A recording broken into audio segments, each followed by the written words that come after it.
యేసు ప్రభుకు ఇమ్మానుయేలు అనే పేరు ఉంది.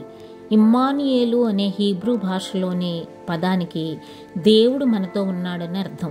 ఈ పేరు యెషయా గ్రంథం 7:14లో మొదటగా ప్రస్తావించబడింది.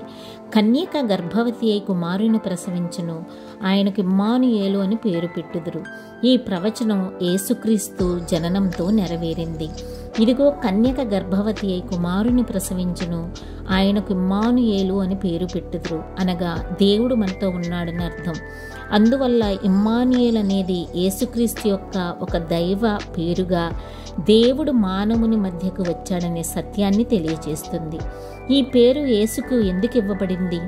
యేసు జననం దేవుడు తన ప్రజల మధ్య నివసించడానికి చేసిన దైవ కార్యం. ఆయన కేవలం దేవుని ప్రతినిధి కాదు, ఆయన స్వయంగా దేవుడు మన మధ్య నివసించడానికి మానవుడయ్యాడు. యోహాను సువార్తలో వాక్యము శరీరమై మన మధ్య నివసించును అంటే యేసుక్రీస్తు ద్వారా దేవుడు మనతో నడిచాడు, మనల్ని చూశాడు, మన బాధలు అనుభవించాడు. ఈ పేరు దేవుడు దూరంగా ఉండే దేవుడు కాదు, మనతో ఉండే దేవుడు అని ప్రకటిస్తుంది. మన పాపాల్లో నుండి రక్షిస్తారు, మన దుఃఖాల్లో మనకు తోడుగా ఉంటారు, మన మార్గంలో మనకు దారి చూపడానికి దేవుడు స్వయంగా మన మధ్యకు వచ్చాడు. అందుకే ఆయనకు ఇమ్మానుయేలు అని పేరు పెట్టబడింది. మన జీవితంలో ఈ పేరును ఎలా అన్వయించుకోవాలి? కష్టకాలంలో దేవుడు మనతో ఉన్నాడని గుర్తుంచుకోవాలి. మన జీవితంలో బాధలు, వైఫల్యాలు, రోగాలు వచ్చినప్పుడు మనం ఒంటరిగా అనిపిస్తుంది. కానీ ఇమ్మానుయేల్ అంటే మన బాధల్లో కూడా దేవుడు మనతో ఉన్నాడు. ఉదాహరణ, దానియేలు గ్రంథంలో అగ్నిలో వేయబడిన 3 యువకులు షడ్రకు, మేషకు, అబేద్నెగో, వారి మధ్యలో దేవుడు స్వయంగా ఉన్నాడు, వారు దహించబడలేదు.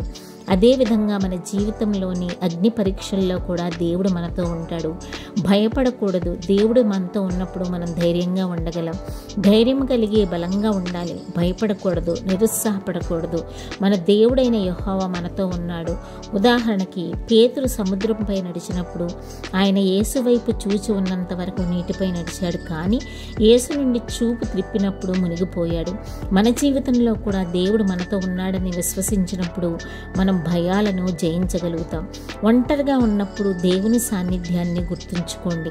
మన చుట్టూ ఎవరు లేని సమయంలో కూడా యేసు మన పక్కనే ఉంటాడు. ఆయన మన స్నేహితుడు, మనకు ఆధారం. పౌలు జైలులో ఉన్నప్పుడు కూడా దేవుడు అతనితో ఉన్నాడు. అందుకే ఆయన ప్రభువు నా పక్కన నిలిచాడు అని రాశాడు. అందువల్ల ప్రతి పరిస్థితిలో ఇమ్మానుయేలు మనకు తోడుగానే ఉన్నాడు. దేవుడు మనతో ఉన్నాడు అంటే మన జీవన విధానం ఎలా ఉండాలి? మనం పవిత్రతతో జీవించాలి. దేవుడు మనతో ఉన్నాడంటే ఆయన సన్నిధిలో మనం ఎల్లప్పుడూ ఉన్నామని అర్థం. అందువల్ల మన మాటలు, మన ఆలోచనలు, మన క్రియలు పవిత్రంగా ఉండాలి. విశ్వాసంతో నడవాలి. మనకు మార్గం తెలియకపోయినా దేవుడు మనతో ఉన్నాడని నమ్మితే ఆయన మనకు మార్గం చూపుతాడు. ప్రేమతో నడవాలి. దేవుడు ప్రేమామయుడు. ఆయన మనతో ఉన్నప్పుడు మనం కూడా ఇతరులకి ప్రేమ చూపించాలి. ధైర్యంగా సవాళ్ళను ఎదుర్కోవాలి. ఇమ్మానుయేలు మన పక్కన ఉన్నాడంటే మనకు భయం ఉండకూడదు. మన శత్రువులు ఎంత పెద్దవారైనా దేవుడు మనతో ఉన్నప్పుడు మనం విజయం పొందుతాము. ఉదాహరణకి దావీదు గొలియాతును ఎదుర్కొన్నప్పుడు అతనికి బలం కాని, ఆయుధం కానీ లేకపోయినా అతనికి దేవుడు తోడుగా ఉన్నాడు. అందుకే అతడు గొలియాతుని జయించాడు.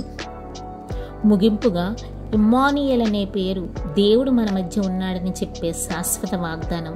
యేసుక్రీస్తు ద్వారా దేవుడు మనతో నడిచాడు, మనతో మాట్లాడాడు, మన కోసం మరణించాడు. అందుకే ఈ పేరు మనకు శాంతి, ధైర్యం, ఆశ, రక్షణ అందిస్తుంది.